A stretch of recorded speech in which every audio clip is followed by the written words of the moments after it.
anywhere. And, well, he's drawn so many players in, but Hobbit. Great strafe, Sjuush trying to plant, will go down to do this Hobbit hold. The KDS decoy was still up in all this time.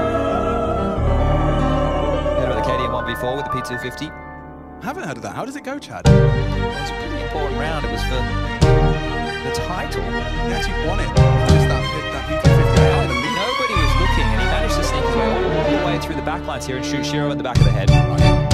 And what did he do after that? That's nuts. So he actually shoots the AWP in the back of the head without anyone looking. That's the AWP and kills the guy CT.